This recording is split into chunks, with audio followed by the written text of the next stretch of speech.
Well, how do you plead? Are you guilty or not guilty? We're very familiar with those words. It means that somebody has been accused of a crime or abuse against an individual or against society, and someone else has been given the authority to judge their action. Whether they say they're guilty or not guilty, the judgment will come from somebody else. And punishment will be given according either to the laws of the people or of the one who has the political or control of the people. Yes, we're used to the legal systems. Perhaps it's time this month to ask ourselves some questions about them. Why and then how did these legal systems start? Particularly the one in my own country, my own area of the world, my own culture. Because as human beings, we all have an instinct to recoil, to draw back from pain and suffering. We also have an instinct of compassion, to reach out to somebody in distress or need, somebody waving his hands from the water and saying, "Help, help." An instinct to prevent pain, to avoid pain in others. Why? Because we are all one human family, we are one human species, one magnificent form of life in the whole of this universe. And because we are one in our very being, a crime, an insult, an abuse of one is a crime, an insult, an abuse against us all. And so that's at the basis of why we had to develop systems to protect the one and the many. Of course, the compassionate outreach to others can be trained out of us by society, and there is also, of course, the fear for my own safety, that this could happen to me. Fear. So one way or another, have a look at the reasons why we developed legal systems, and the different ways they function.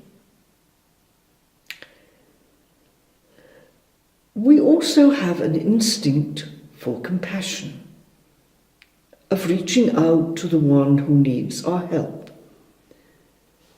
And so we hold, usually in our society, we hold in high esteem those people who give generously of their times, their time, their skills, to help those who are in need.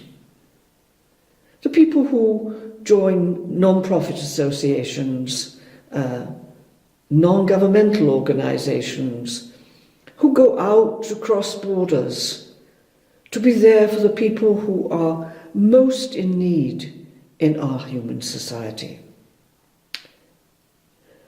We hold them in high esteem. There's something of heroes among us. And so it's a particularly great shock when we hear, as we had a case happened quite recently, where we heard that some members of an internationally known organization which works for the disadvantaged and the poor, some members had been accused of actually abusing the disadvantaged people they had gone to help. Most people, perhaps you did too, pulled back in shock, recoiled in horror that you went to help the abused and instead became an abuser. The recalling, the pulling back in the case that I have just mentioned of this internationally known organization was that many people who used to make genuine and generous financial donations to the organization for its work refused to give those donations this year. Everybody was punished by this. And it raises another question for us to reflect on during the coming months. Does punishment ever heal the abuse? Look at the prisons we have. Just ask yourself some questions. The reflection for this month is not a plea that we forgive the abusers or condemn them, but a question of standing back and looking at myself. My instinct for judgment, my instinct for compassion. Some time ago, when we were discussing an issue like this, one of the people in the group, who had been a High Court judge for many years and very respected for his work, suddenly turned to us and said, "Look, no authentic judge can be compassionate in the court." Guilty or not guilty? Our legal system decides by the facts. This crime has been committed by this person, and these are the appropriate punishments that have been decided should be given to one person, to any person committing such a crime. Abuse.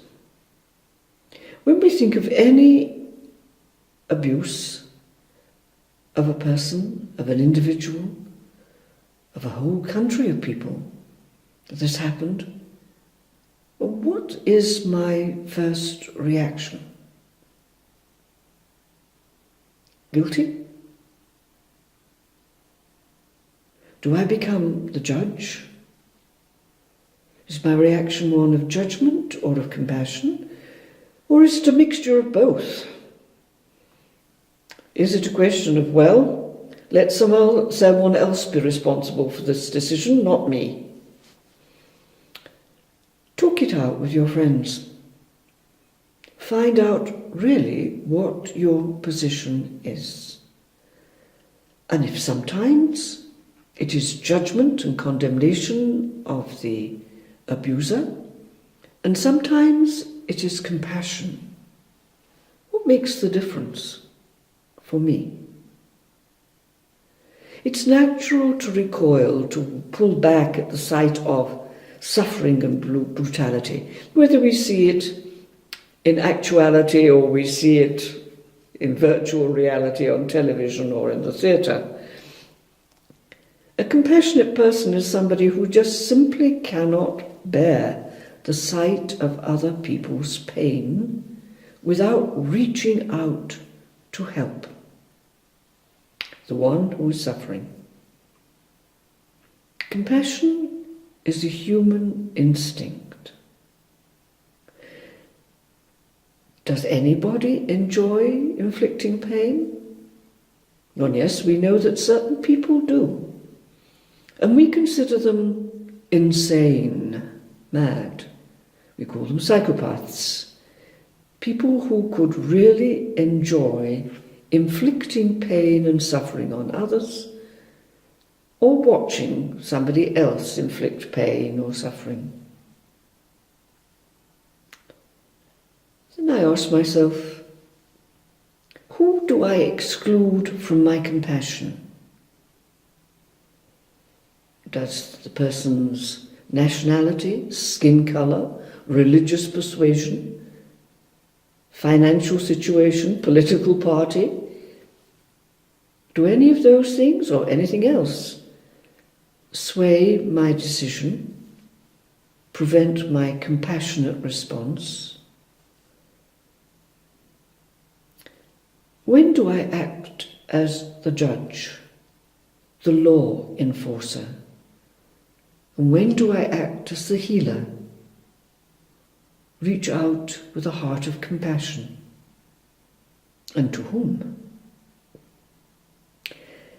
When we reflect on all these questions during this month, perhaps we'll begin to be more aware of why compassion was one of the foundational teachings of all world religions. Now, for those of us who've been following these series of reflections, this isn't a new topic. We've been here before.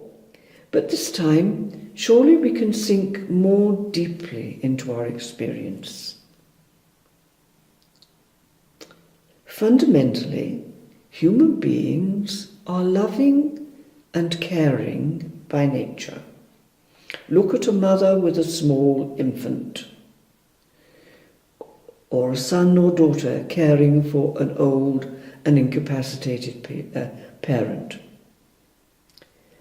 We are fundamentally loving by nature, and we are more suited to peace than to conflict. There is always a universal longing for a heaven, a pure land, a paradise. This is our nature. But fear of our own safety, preference for certain friends or a few members of the family makes us exclude others.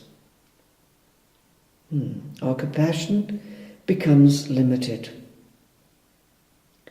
What we're trying to do at the moment is to awaken my ability to realize the impact my actions have on others.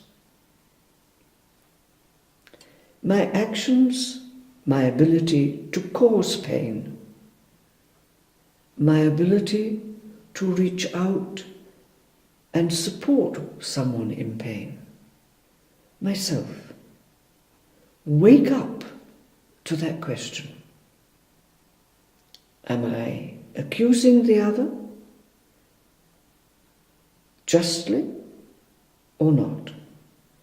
And even if I accuse the other in justice according to the laws, can I still reach out in compassion to heal the person, if not the offence?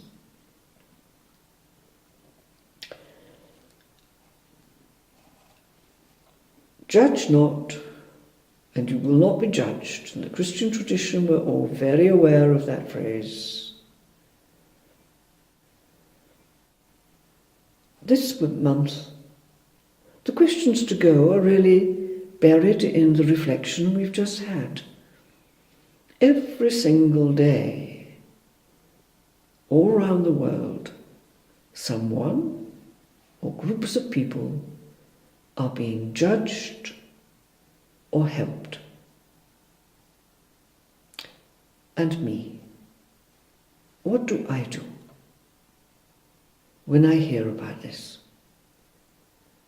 Is my compassion fully alive, or am I much more quickly to take the authority of being the judge of another's actions?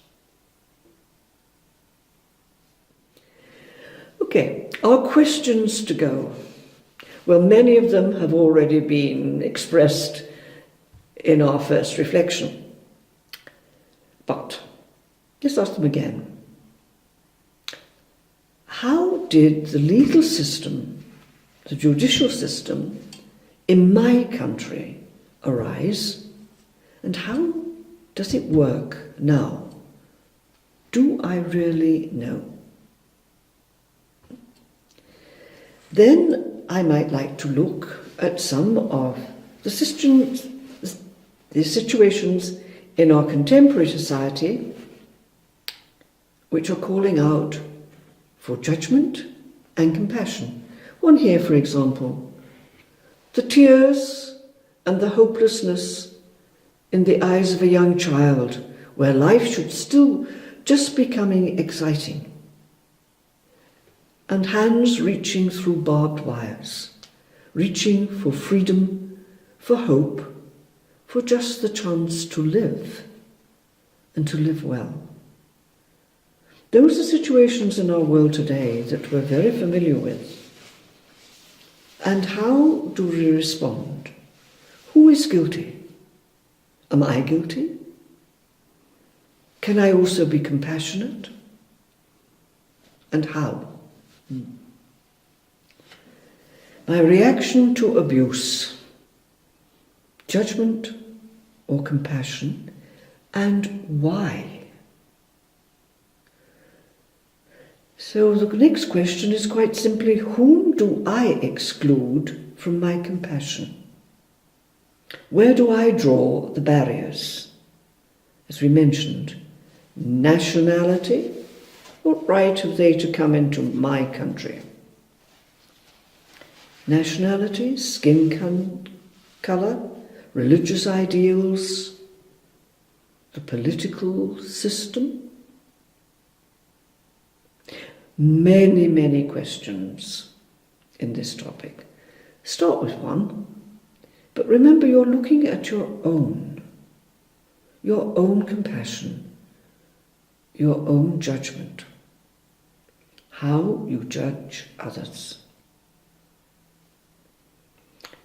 It should be a challenging month. And now let's look at the question to go for this month.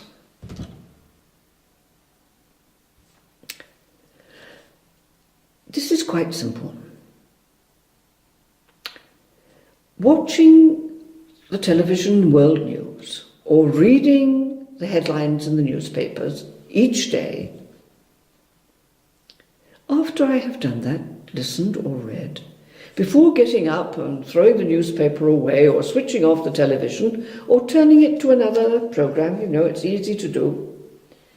Before doing that, hold the remote control, don't switch it off and don't switch it anywhere else. Don't throw the newspaper down on another table. Just wait for a moment and go back over the situation I've just been reading about in world politics and see what my reaction was. Completely judgmental, utterly compassionate. Look beyond the first reaction. Violence and oppression in any form whatsoever. Political strategies always ask, would I plead guilty or not guilty in that situation? The practice is very simple. It takes a few minutes, but like all the practices, it needs to be practiced. What was my reaction? And why? To that piece of news. And like all spiritual practices, when they're practiced really consistently, even for a short time, can give us amazing insight into ourselves and how we're really living this magnificent life that we have. Enjoy the practice.